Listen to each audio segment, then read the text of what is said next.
Jadi perang itu ekonomi. Ya. Senjata US untuk perang adalah ekonomi. Dia melakukan sanctions, yaitu banknya nggak bisa transfer. Karena sistem international settlements, itu semua mereka yang kontrol. Ya. Bank-bank di US, bank-bank di Swiss, itu mereka yang kontrol ya settlement internasional. Kalau kalian mau transfer uang dari Indonesia ke Singapura, itu pakai sistem yang namanya SWIFT. Ya. Jadi ketika ada negara yang bisa nge-sanction seperti itu, mereka butuh uang lain buat lompat. Dan jawabannya selalu apa? Balik lagi, kripto, Bitcoin. Karena US government nggak bisa sita, ya. Ini nggak bisa disita. Nggak bisa disita. Disita. Nggak bisa disanction. Disanction, ya. Dan Bitcoin itu adalah aset yang bisa cross-border tanpa resiko fisik. Jadi dipakai, ya, di saat semua ini terjadi. Ini aset yang beneran dipakai. Dan kita lihat di saat perang spending tuh gila sekali ya. Nanti kita akan lihat M2 money supply itu seperti apa.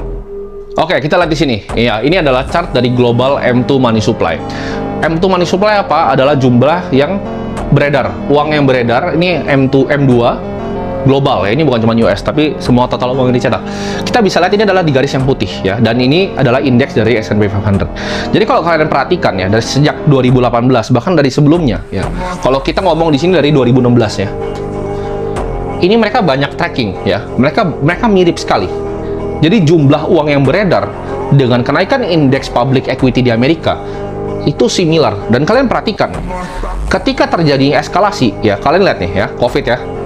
Nah, lihat ya, perhatikan ya, COVID 2022 naik, set, uang itu banyak. Jadi kalau global uang naik, kalian ingat nggak saham-saham Indonesia juga pas COVID kenapa naik?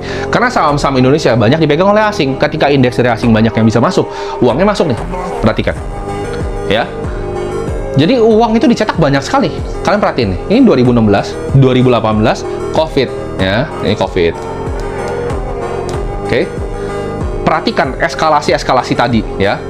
Ini apa nih yang terjadi di sini nih ya? Ini perang nih. Ini akan naik nih, akan kayak gini ya. Ini gue gambarin chart. Dan apa yang terjadi ketika gini? Yang mana adalah hard asset. Jadi makin dia cetak, uang yang kalian pegang itu nilainya turun. Jadi hard asset yang nggak selalu menang. Makanya gue bilang Bitcoin akan menjadi pemenang di sini. Ya, karena dia punya supply cap di 21 juta. Sedangkan uang ini bebas dicetak. Kita bisa lihat nih percetakan yang dari COVID sebanyak apa. Dia stagnan lagi sampai sekitar di sini ya 2025. Lalu mereka mau perang karena mereka perlu cetak budget ya. Budgetnya di 2026 US itu keluarin duit ya sekitar $1 triliun untuk Pentagon. Jadi dunia